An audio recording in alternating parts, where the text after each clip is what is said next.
Greetings in Christ. This is your 3-minute Psalm devotion for Psalm 66. Now, before we get into Psalm 66, let me give you a quick word on these Psalm videos. I am barely scratching the surface on these Psalms and the richness and the theology and the hope that these Psalms have. And I want to give an example of that. This is one of Luther's works. It's just over 400 pages.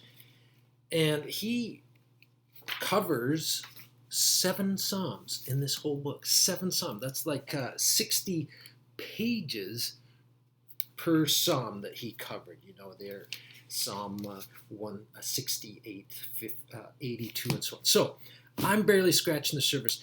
And in a sense, I hardly know what I'm talking about. I've only been looking at the Psalms for some 10 years, and some of these pastors and learned teachers in the past have been studying for longer than I, and can offer all sorts of gems too. All right, so Psalm 66, it's a psalm of thanks to God for the general blessing that he gives by delivering his holy people. The Old Testament, and really the New too, but the Old Testament is a history of God delivering and saving his people. He delivered Jacob out of his trials. He delivered Joseph out of his trials in Egypt. He delivered the Israelites with the Exodus event, and he let them miraculously cross the Red Sea, and it's mentioned in this psalm. Then you have the history of Israel being oppressed by various enemies in the promised land, and God delivering them. That's the history of the judges. You have at the end of the Old Testament, God delivering the Israelites in that he allows them to come back to the Holy Land, and then there is the beginning of the New Testament. All right, and we have to appropriate this and see God delivering us and keeping us in the faith time and time again. We should pray that God would open our eyes to how he has been delivering us, saving us from enemies, and keeping us in the faith. Okay? All right, I'm going to read a few verses here. Verse 1. Shout for joy to God, all the earth. Sing the glory of his name. Give to him glorious praise. Say to God, how awesome are your deeds. So great is your power that your enemies come cringing to you.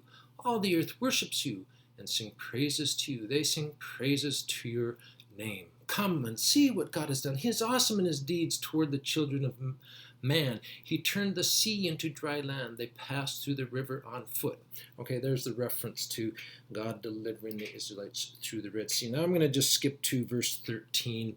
And this is the psalmist's response to this wonderful salvation that God gives him. And the psalmist says, I will come into your house with burnt offerings. I will perform my vows to you. And I want to mention that verse 13, because it highlights the motivation that we have as Christians to do good works, to do the 10 Commandments. We're not doing them so that God will save us. He, as a Christian, he has already saved us. We do the 10 Commandments because we're just so thankful that God has saved us from our sins, and this is just what he wants us to do. We'll go and do the 10 Commandments joyfully. We'll serve our neighbor. We'll remember the Sabbath. That is, we'll honor preaching in his word. Of course, we're not Jews, so we're not going to come into God's house with burnt offerings, but we will be careful to hear the words, serve our neighbor in love, and so on. All right, may this psalm be a blessing to you as you see God's deliverance in your life, and then the ultimate deliverance from judgment and eternal death, which comes when you die, and when you, as a believer, get to participate in the joy, full joy of your salvation. All right, have a blessed day in the Lord.